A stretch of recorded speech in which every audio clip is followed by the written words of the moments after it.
Pernah tak kamu tertanya kenapa ada orang sanggup kerja 5 hari seminggu, shift, tapi masih hadir kelas tanpa gagal? Hari ini kita tengok motivation and emotion melalui kisah dua individu.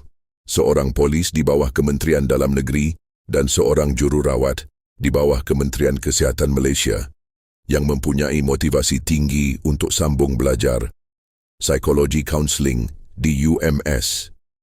Dalam psikologi, motivation didefinisikan sebagai kajian tentang WHYs of behavior, iaitu kuasa yang menggerakkan manusia untuk bertingkah laku, berfikir dan merasa seperti yang mereka lakukan, dan yang memberi tenaga, energizes, mengarah, directs, dan mengekalkan, sustains, tingkah laku.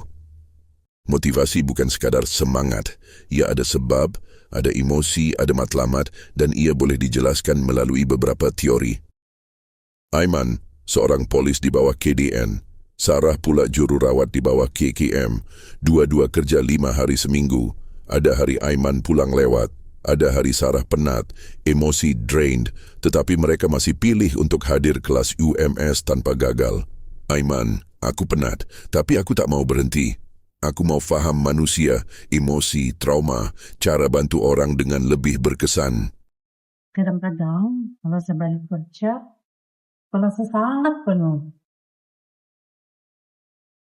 Tapi bila saya ingat balik tujuan saya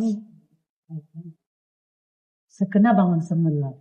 Di sinilah kita nampak hubungan motivation dan emotion. Emosi boleh jadi bahan bakar, boleh jadi halangan, tapi juga boleh diurus supaya kita terus bergerak. Teori pertama, biological approach. Dalam evolutionary approach, instincts ialah pola tingkah laku semula jadi, tidak dipelajari dan dianggap universal dalam spesies. Contohnya sucking, locomotion, dorongan achievement, seks dan parental love.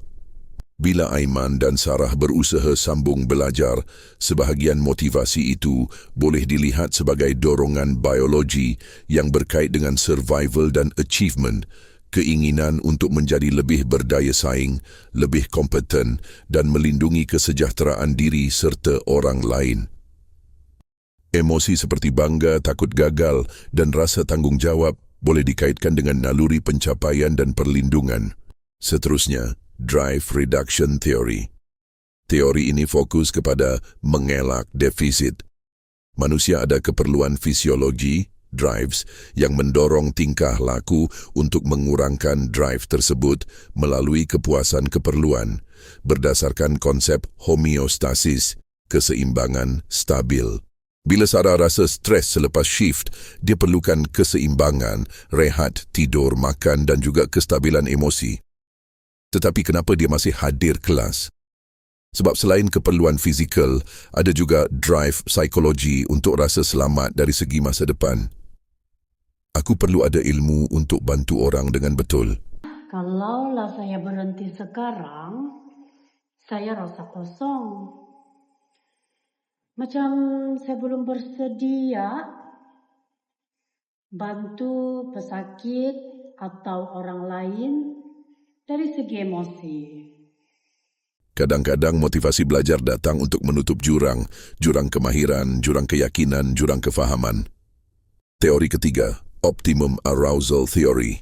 Ia cadangkan hubungan inverted U-shape antara arousal dan prestasi, dikenali sebagai Yerkes-Dodson Law.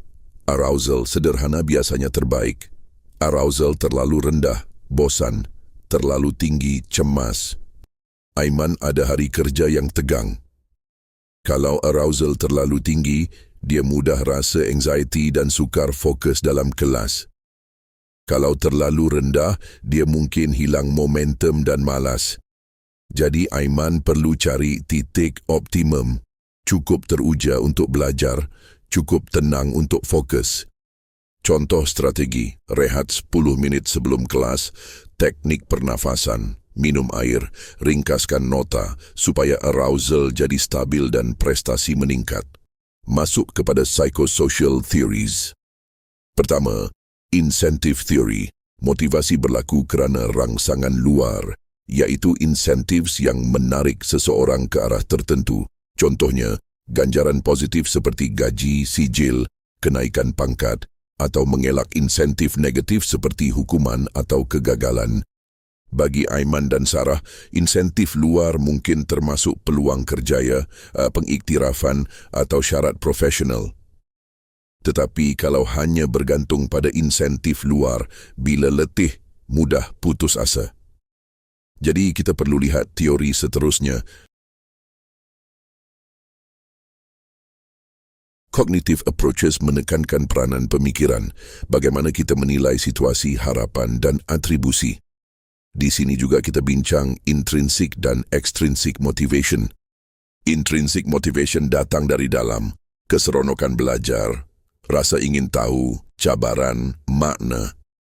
Extrinsic motivation pula datang dari luar, grade, sijil, ganjaran atau mengelak hukuman. Bila Sarah berkata, Aku mau betul-betul faham emosi manusia itu intrinsik, ada makna dan misi. Bila dia berkata, aku perlu lulus sebab target, itu ekstrinsik. Dua-dua boleh wujud serentak. Aku bukan nak sijil saja. Aku nak lebih bermanfaat. Aku nak faham kenapa orang bertindak macam tu. salah satu teori paling kuat untuk motivasi dalaman ialah Self-Determination Theory, Deci and Ryan and 2000. Teori ini kata manusia ada 3 keperluan asas. Yang pertama, competence, rasa mampu, self-efficacy dan mastery. Yang kedua, relatedness, hubungan yang baik, rasa belonging.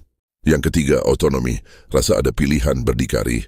Aiman rasa competence bila dia boleh aplikasikan ilmu kaunseling untuk komunikasi lebih efektif. Sarah rasa relatedness bila sokongan keluarga dan rakan sekelas membuat dia rasa aku tidak keseorangan. Autonomi pula bila mereka pilih sendiri jalan ini, bukan paksaan. Bila 3 keperluan ini dipenuhi, emosi seperti hope dan meaning meningkat dan motivasi jadi lebih stabil, bukan musiman. Akhir sekali, self-regulation, proses seseorang mengawal tingkah laku untuk capai objektif penting. Ia termasuk goal setting, matlamat yang spesifik, sederhana mencabar, ada tujuan jangka panjang dan pencapaian jangka pendek. Contoh Aiman dan Sarah, matlamat jangka panjang, tamat Master Psikologi Counseling di UMS. Matlamat jangka pendek, hadir semua kelas minggu ini, siap bacaan 10 muka surat sehari, buat nota 20 minit selepas kelas dan rehat cukup supaya emosi stabil. Punchline emoji. Self-regulation bukan maksud kuat saja. Ia maksud urus tenaga, urus emosi, urus masa supaya konsisten. Kesimpulannya, motivasi adalah Wei Chuai di sebalik tingkah laku, dipengaruhi oleh biologi, insentif luar, pemikiran, motivasi dalaman, keperluan psikologi dan self-regulation. Dan emosi bukan musuh, ia isyarat yang boleh membantu kita faham apa yang penting dalam hidup. Soalan untuk kamu, apa why kamu bila kamu rasa penat tapi masih mahu teruskan?